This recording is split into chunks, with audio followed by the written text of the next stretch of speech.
Jalan keluar dari keterikatan mantan. Kita akan ulas.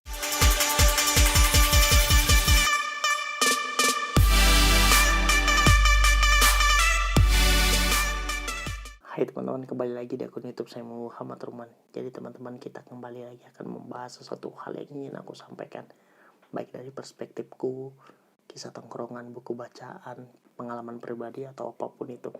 Nah teman-teman, jadi yang ingin kita bahas kali ini tentang mantan. Oke teman-teman, jadi aku banyak dapat cerita-cerita dari temanku yang tidak bisa lepas dari belenggu mantan atau terikat oleh mantan. Pada dasarnya kita harus menyadari bahwa mantan itu artinya adalah manusia tanpa kamu. Wow, bukan dong. Jadi itu barusan aku buat singkatannya ya. Jadi mantan itu artinya usai atau selesai. Jadi kita perlu menyadari, kita perlu mengerti bahwa segala sesuatu itu bersifat sementara. Tidak ada yang kekal di dunia ini. Begitu juga dengan mantan. Maka diperlukan kebesaran hati untuk menerima bahwa kita tidak lagi dipilih, kita tidak lagi dipercaya, kita tidak lagi disayangi mungkin, kita tidak lagi menjadi yang spesial mungkin bagi seseorang. Maka tidak akan muncul mantan jika hubungan itu baik-baik saja. Terkadang yang menurut kita baik belum tentu baik buat orang lain, karena dunia ini tidak bicara tentang apa yang kamu inginkan, tidak melulu. Jadi kita tidak bisa memaksakan semua kehendak kita ke orang lain. Kita perlu menyadari bahwa seorang berhak memilih, seorang berhak memutuskan. Begitu juga dengan diri kita. Itu kebebasanmu memilih untuk memusingkan, menjadikan itu belenggu hidupmu, dilema karena kamu ditinggalkan, itu hakmu. Tapi hak aku itu memilih mantan adalah sebagai pengalaman untuk aku ke depannya supaya membangun hubungan kepada pasanganku yang sekarang jauh lebih baik. Maka aku rasa tidak perlu berlarut-larut dalam kesedihan saat selesai dengan hubungan kepada seseorang sebelumnya. Karena jika memang hubungan kalian baik-baik saja, sekali lagi tidak akan berakhir. Karena yang aku sadari, waktumu terlalu sedikit untuk memikirkan patah hati. Sedangkan kamu butuh waktu yang banyak untuk memaafkan dirimu sendiri. Untuk apa memikirkan bahagiakan orang lain kalau kamu tidak bisa bahagiakan dirimu sendiri? Nyatanya kamu ingin membahagiakan dirimu tapi memaksakan kehendak orang lain. Untuk apa? Kalau ujung-ujungnya cuma memaksakan. Maka justru aku sangat apresiasi kepada para mantanku yang melakukan beberapa cara seperti ngeblok aku misalkan di kontak ataupun sosial media, sehingga tidak ada akses dia untuk komunikasi dengan aku, tidak ada akses dia untuk kepo dengan aku. Bahkan mungkin itu juga bisa aku gunakan jika suatu saat aku memiliki, aku bisa sampai galau yang berlarut-larut kepada pasanganku. Ya, untuk teman-teman mungkin itu bisa salah satu solusi bagaimana lepas dari belenggu, yaitu kamu harus tegas, kamu harus komitmen, kamu harus konsisten pada dirimu bahwa dia udah selesai dengan kamu. Jangan kamu paksakan. Ya udah, blok aja kontaknya sama sosial medianya kalau itu yang terbaik. Karena dengan kamu tidak melihat dia, dengan kamu tidak mengikuti dia, dengan kamu tidak penasaran akan dia, kamu bisa mengalihkan perasaanmu itu. Apalagi seseorang memiliki hubungan kenangan manis ya. Waduh, kenangan manis kayak lagu Pamungkas dong. Jadi teman-teman, menyadari bahwa segala sesuatu yang usai itu pasti terjadi. Orang yang menikah aja bisa cerai.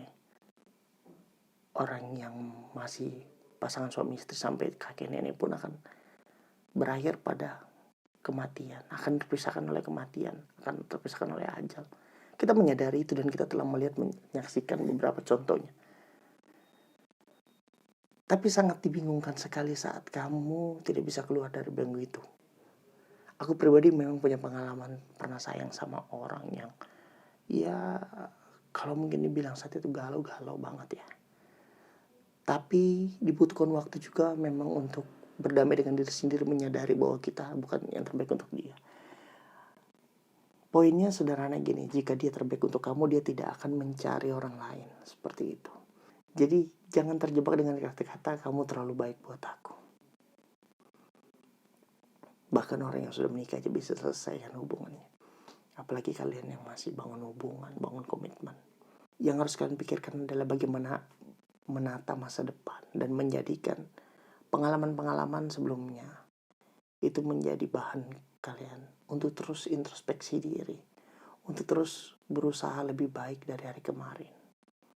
Maka hari ini harus lebih baik dari hari kemarin, dan besok harus lebih baik daripada hari ini. Itu yang selalu aku pegang. Emang tidak semudah dengan bacot yang aku sampaikan. Banyak orang yang tidak bisa lepas dari belenggu mantan, dari keterikatan mantan. Tapi beberapa cara yang tadi aku sampaikan, kayak ngeblok, sadar akan masa depan, menghargai yang ada, itu salah satu solusi, salah satu cara yang aku lakukan agar aku terlepas dari keterikatan mantan. Apalagi jika kalian masih terikat akan mantan padahal kalian sudah memiliki pasangan sekarang. Jangan sampai kalian menyesal bahwa yang sekarang jauh lebih menyayangi kalian, menghargai kalian, tapi kalian sia-siakan.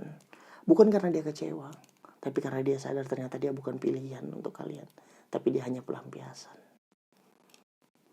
Banyak dari kita tidak mengerti, banyak dari kita menyesal setelah telah ditinggalkan. Percayalah, tidak ada hubungan yang kekal. Pertemuan aja akan berujung pada perpisahan. Kita aja dijaga sama orang tua kita dari kecil, sampai pada akhirnya kita SD, kita diantar ke sekolah, atau kita TK diantar ke sekolah. Setelah kita masuk ke ruang kelas, kita ditinggal oleh orang tua kita. Itu orang tua kita loh, ibu kita loh, bapak kita loh. Apalagi orang lain yang baru masuk, baru kenal setahun 2 tahun, baru menyayangi kita setahun 2 tahun. Tapi pernah gak kita berfokus pada orang-orang sekitar kita yang sayang ke kita tanpa alasan? Tidak. Itu yang membuat kita berlenggu pada mantan. Bisa jadi menurut kamu dia adalah yang terbaik buat kamu, tapi kamu tidak terbaik buat dia. Makanya aku bilang jangan sampai orang-orang yang sayang tulus ke kita malah kita tinggalkan dan lebih memilih orang yang tidak jelas, milih orang yang hanya memanfaatkan kita mungkin. Sumber kecewa adalah pengharapan pada manusia yang terlalu berlebihan. Ya maka jika kamu ingin tidak terbelenggu pada rasa keterikatan mantan, ya udah dari awal kamu batasi perasaanmu ke dia. Sadar tidak ada yang kekal, itu poinnya. Namanya manusia, mengobati kecewa itu emang butuh waktu. Tapi sekali lagi, terlalu sempit dunia ini untuk menghadapi patah hatimu, dan terlalu luas dunia ini untuk memaafkan dirimu. Maka carilah jalan, carilah kesibukan, carilah aktivitas yang coba bisa ngebuat atau mengalihkan perasaan patah hatimu. Bisa jadi kamu saat punya pasangan, kamu jarang nongkrong sama teman-temanmu, kamu jarang ketemu teman-temanmu, dan saat kamu putus, kamu kembali ke teman-temanmu. Dan disitu baru kamu menyadari ternyata yang gak pernah ninggalin aku sahabat aku. Satu hal yang pasti, kita tidak pernah tahu kita akan terus berjalan dengan dia sampai kapan. Apakah hari ini, besok, atau lusa. Maka teruntuk teman-teman semua yang masih terbelenggu oleh mantan, yang masih dilema akan keterikatan mantan, sadari bahwa masih banyak orang di luar sana yang menghargai kamu. Masih banyak orang-orang dekat kamu yang menyayangi kamu tanpa alasan, tanpa syarat. Kecewa adalah pengharapan terbesar pada manusia. Jadi jika ingin berharaplah kepada Sang Pencipta. Oke teman-teman, mungkin itu aja video hari ini. Terima kasih yang telah menonton dari awal sampai akhir. Semoga ini bisa memberi hiburan ke teman-teman dan moga-moga dapat memberi manfaat. Langsung saja saya menundur diri. Saya Muhammad Rohman. Salam keren marah merah. Peace.